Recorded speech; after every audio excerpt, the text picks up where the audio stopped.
candidate representing Coquitlam, Mallartville. Yeah, thanks. So how did my journey start here? 2004, I just came here with all hope and, hoping for a good future. And 20 years ago, I came to Coquitlam, called Coquitlam my home. And since then, all my Canada life has been in this Coquitlam. Yeah, but this Coquitlam is not anything like what I came to. Not even close. People that come here now, they don't even have hope.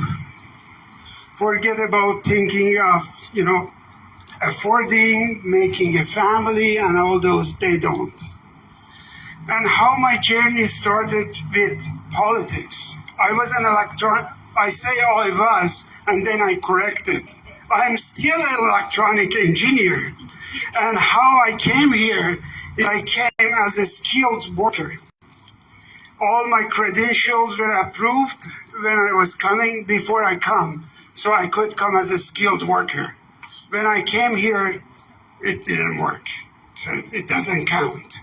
So I started from scratch. So I know the pain that a lot of educated people come with to this country, and they have to go through so many hoops. Thank you. And how did my career start with politics? Of course, I had so many jobs, and I finally got my first job as a technician. And then from there, I become regional manager, director, all those kind of things. And I did get my license in real estate. I have all licenses in real estate, strata management, rental management, sales, and all those. And I built a little bit of wealth just so I'm okay. But the way that the things are going, I don't think I will be okay. And my children, and I'm sure your children, cannot afford and have the hope that they used to. That's why I'm running. Really what got me into this is really my friend Stephen, who I was his volunteer. This is how everything started. Yeah. He is who encouraged me, and to be very upfront, I didn't think at all I'm going to be a politician. But with helping him and going and seeing all the doors, I saw people have pain. And their pain is the same as mine. When I say people, I am one of those people. So when we were talking, the cost of living has gone to the roof. Nothing you can, like people I talk, they cannot afford the food. They are home poor. When whatever they have it from the past. No one can afford. If they get out, they cannot go in anymore. So I'm just going to go like I didn't prepare any speech. I just thought, okay, whatever comes from the heart sinks in the hearts. So that is how I connected with people. And when I saw those pains, I started writing. Now, a couple quick things from our really priorities. We want to scrap the carbon tax. Woo! That's the carbon tax. Woo! Let's make it affordable. Right? We don't need extra tax. No. Right? So that will, tell me what is not dependent on transportation. Even the fuel is dependent on transportation. So you get tax over tax. So let's scrap it. Right away. Okay.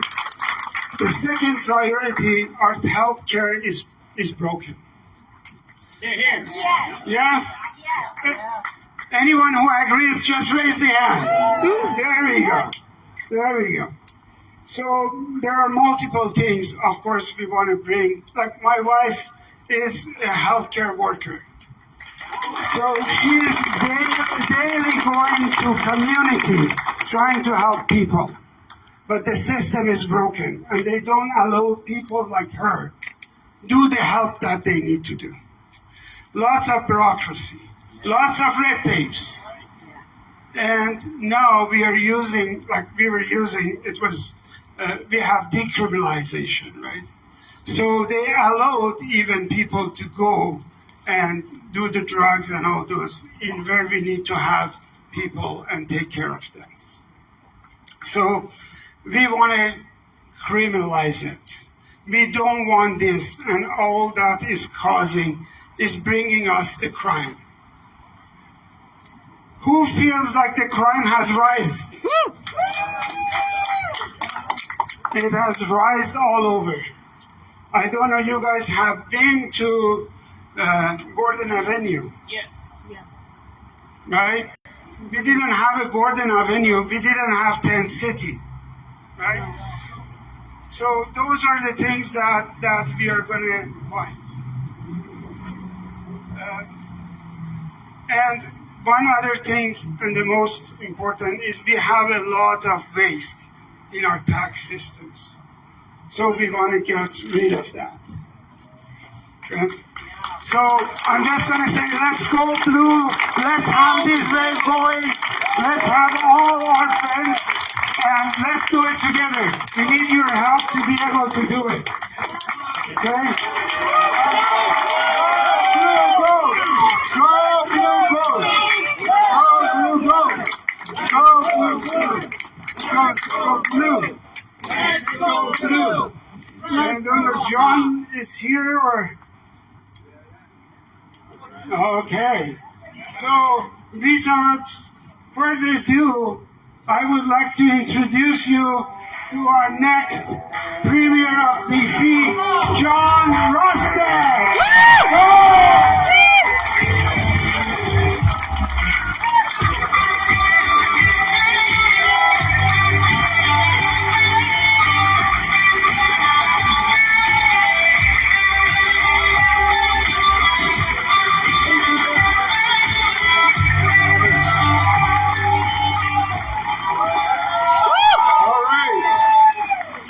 Doing tonight? Oh, you do better than that. How are you doing tonight? Yeah! Are you ready to turn BC blue? Yeah! Tell you, we're going around the province and we're getting lots of people engaged just like this, grassroots movement around the province. It is really remarkable to see.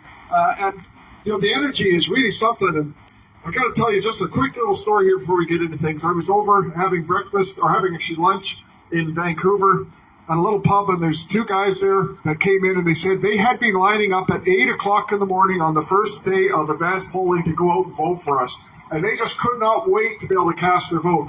We have seen record turnout now, day after day after day now on advanced polling, and I know exactly what that means. People are hungry for change. Are you guys wanting to see change?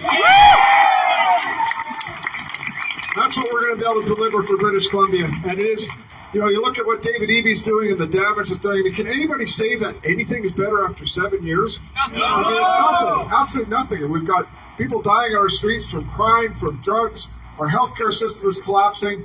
Our economy is in shambles. Our debt and deficit are in shambles. And he's saying, oh, but it's complicated. It's not complicated. All we have to do is get some common sense back into this government, get some common sense back into British Columbia. And I tell you how we're going to do it. We're going to do it by electing the candidates that we have here, and the candidates like this right across the province. These guys and girl ladies are working hard every day. They're going out, connecting with people, fighting hard, because they believe, like I do, that you should be electing somebody to represent a riding, not electing a party to represent somebody to you. These guys are going to fight hard. I can promise you that. And I can tell you, should we have that armor form of government, these guys are going to work harder than I think they've ever worked in their life, because there is so much that needs to be done. But I know they're up to the task, so thank you guys for stepping up the plate and running for us. So let's just bring some common sense back to see. The first thing we're going to do is we're going to get rid of decriminalization, get rid of the drugs off our street, and get rid of the safe supply. All of this doing is destroying lives. We're going to bring that to an end. We're going to make sure in our healthcare system that we hire back our heroes. We're going to get rid of the mandates and get rid of all these silly restrictions that are put on there. And you know, we've got our health officer in British Columbia, the top health official in British Columbia. She goes off to Ottawa and she says that we should be doubling down on decriminalization, and we should be making safe supply available in our grocery stores for people just to go in and pick up. Absolutely crazy. And I tell you what, the damage that is doing in BC is unbelievable. So she will not be working for a Conservative government. I can promise you that.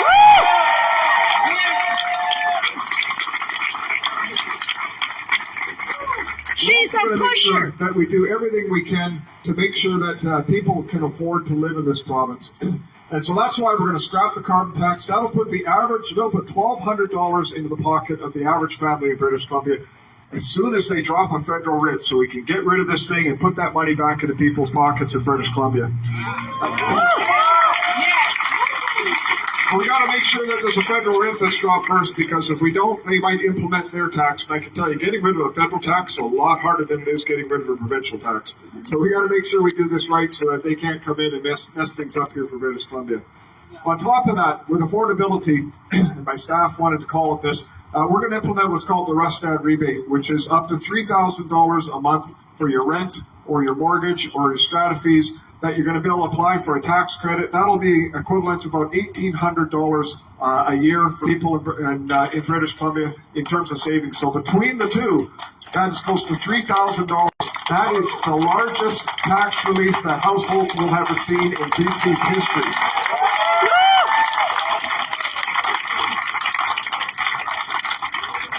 But you know, there's something more that we need to talk about too, and that's what's going on our streets with crime.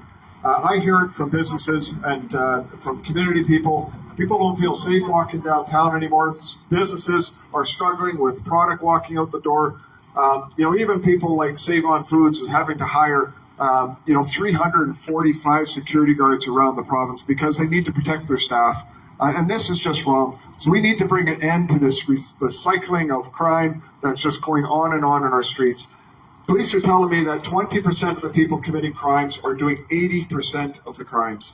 So we're going to make sure that we do some changes here. We're going to push, first of all, federal for changes to the bail reform. We're going to push for guaranteed minimum sentencing for these prolific offenders. We need to get them off our streets. But if Ottawa won't change what needs to happen, what we will do in British Columbia, well, actually, even if Ottawa does change it, we're going to make sure that we actually fix problems in British Columbia.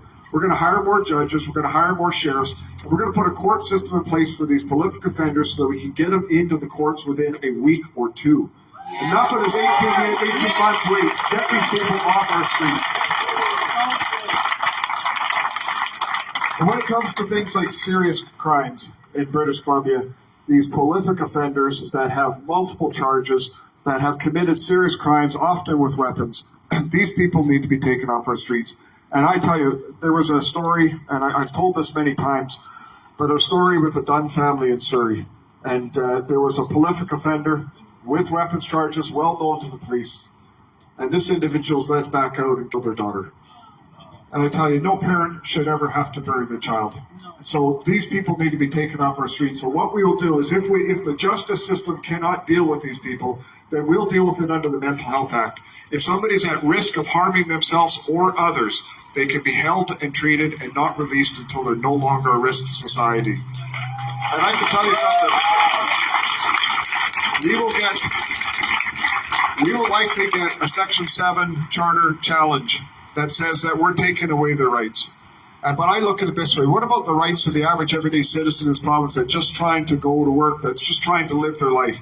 What about the rights of the kids to be able to go out and play in the street and be safe? What about their rights? That is what we need to protect. And so if we're going to get challenged and we cannot win, or if we don't win this thing in court, we will use the notwithstanding clause, because these people need to be taken off our streets.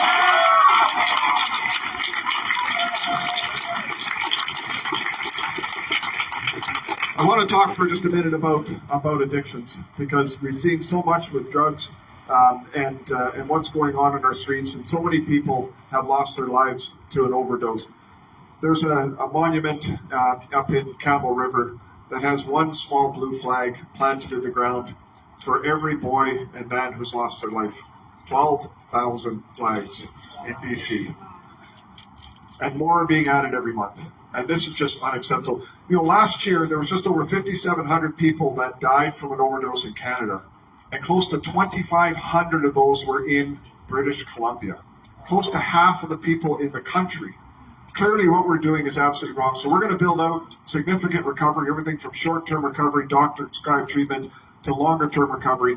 But one of the things that I'm most proud about what we're going to do is we're going to introduce what we call involuntary compassionate treatment.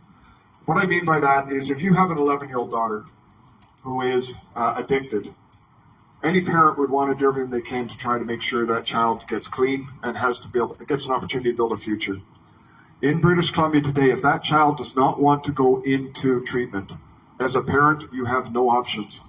There's nothing you can do in British Columbia except perhaps take out a second mortgage and send them south to the border for treatment.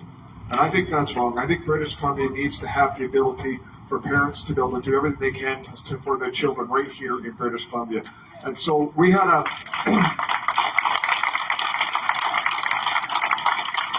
meeting with the Basota family, and there was a case where Christian, he was 13 when he first became addicted. The teachers knew about it and didn't tell the parents. And it was later the parents found out about it, and they struggled with the system for years, trying to get help for their son in and out of treatment and stuff. And eventually, unfortunately, the son passed away from an overdose. So in honor of Christian, we're going to name it the Christian's Law, which will be a law in place so that parents have the ability to be able to treat their child, to make sure that to give them the best opportunity they can to be able to recover right here in British Columbia.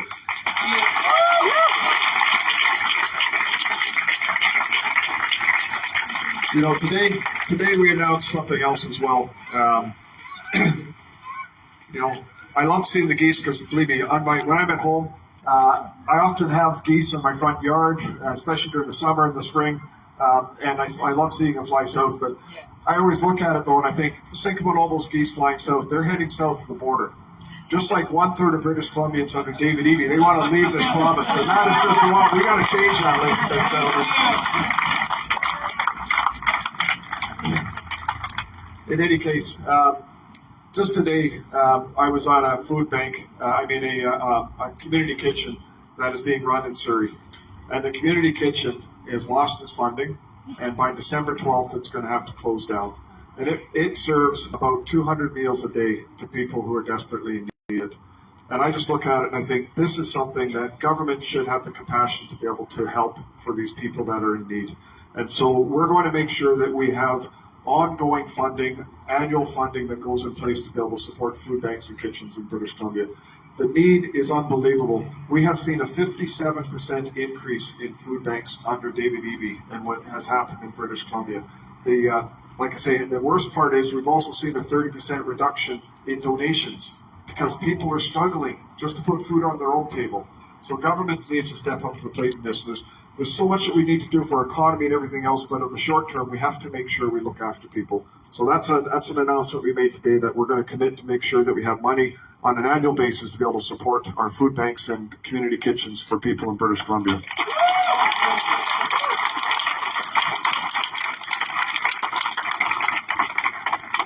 I want to end with two more things. First of all, in our education system, Soji's got to go, okay? We've got to get to a place. We've got to get to a place where we make sure we've got a very strong anti-bullying and support program in place so that all children are feeling safe in our schools, all children can be welcome and have that support that they need. But the biggest thing we need to do in the education system is we actually have to start making sure that it's teaching kids how to think, not what to think. And it'll be a big shift for education in BC. The last thing I want to just close with is healthcare, because our healthcare system, as I mentioned, is collapsing. It's in a crisis. Whether it's finding a family doctor, whether it's the 10, 12-hour waits for emergency rooms, or if you can even get into the emergency room closures that are all across this province that are happening. For example, just in Merritt alone, between now and Christmas, it's going to have 32 more days scheduled not to be open as an emergency room. And you can imagine what that's like for any community across the province not being able to have that kind of access. So our healthcare system's got to go through a big change. We are the second most expensive in the 30 most developed countries in the nation, yet we get the second worst outcomes. And it's not because of our professionals. Our professionals are doing everything they can. They provide some of the best quality service, but we don't have the same technology that other countries do. We just don't have a system that is working for people. So that's why we're doing a patients first system, where it's going to be the money's going to follow the patient as opposed to the system itself.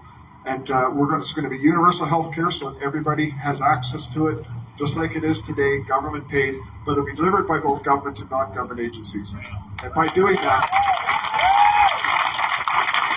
that'll help us to be able to retain doctors and to be able to attract new doctors and healthcare professionals in BC, and to be able to make sure that we got the services we. That's what we want.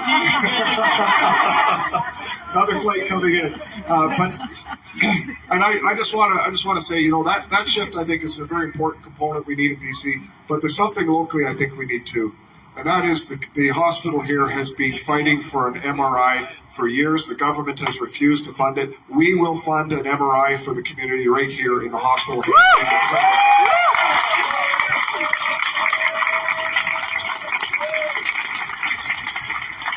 These are important things that need to be done. I mean, we got to build homes. We got to get the government out of the way. We got to structure all that. We've got to make sure that we unleash our economy. There's so much delay and drag from what government does in British Columbia. It takes 3 months to get permit across the border if you want to build something as simple as a warehouse, and it can take 2 to 3 years here in British Columbia. This is ridiculous. There's so much bureaucracy that's to be built up. We've got to strip it away and unleash our economy, drive investment, and most importantly, drive it so that we can see profits that drive wage growth. Because we can only do so much with taxation to be able to help with affordability. And it is the biggest issue we're facing in the province. We need to make sure that people can invest in this province, that there's a reasonable expectation for return, but most importantly, so that they can pay the wages that are needed in this province so people can afford to live here. 1 in 2 youth are thinking about leaving BC. That's our future. That's everyone's kids, the grandkids. This is what we need to do. We need to make sure they can see a future here. And Bruce Banman put it best. And I wasn't unfortunate enough to be able to have children. My wife and I have got 6 nieces and nephews. Got a couple of grandnieces and nephews. But Bruce Banman put it best. He said, look, he had 3 grandchildren. 2 now have left the country for other jobs. One is 11 years old. And he said he wants to make sure that we do everything we can, because he doesn't want to come to a day where he's helping his grandson pack his bags. And the grandson turns to him and says, why didn't you fight for us? That is why we need to change, folks. We need to build a future for people of British Columbia. We need to make sure that there's hope, that there's prosperity, and that we can bring just common sense back to British Columbia. Thanks everybody for coming out. Thanks for being involved in our campaign.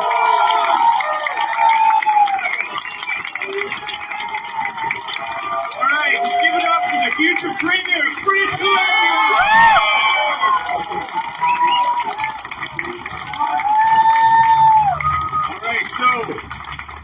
I got to introduce myself. I'm Stephen Frolick, and I'm the MLA candidate for Coquitlam-Burke Mountain. Woo! I'm going to ask one more time, who here is ready for change? Woo! All right, I'm glad you all put your hands up, because one thing we're going to need from everybody is we need volunteers. So Marion mentioned earlier, we need a lot of people for Election Day. We need a lot of people for Friday and Saturday next week. So please, before you leave tonight, make sure you write your name down, give us your contact information so that we can do everything we can. I'm working right now with the hardest group of people I've ever worked with in my life. And I have a background, I used to be in the military, I was a veteran, and this group is working harder than any of them ever did. So we need your help, and that's no quip. I mean, they're great people, but I mean, I'm serious. We're losing sleep and everything else. We need all your help. And on top of that too, elections aren't free. I hate to say it. So we need more donations. So if you can give 5, 25, 100, whatever. There are, just please, like, any little bit helps. I mean, signs, everything else, it all costs money. But you know, you don't want to sit here and listen to me all night. So what we're going to do is we're going to have John. He's going to be over here to take photos and shake hands. But please, don't crowd him. He's here as long as he needs to talk to every one of you. But one more time, let's give it up for John Rustad.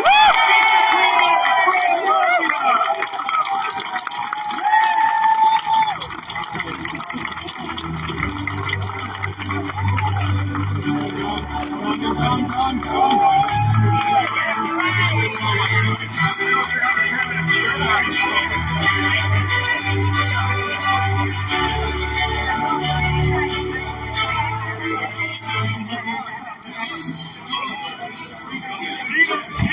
I'm coming.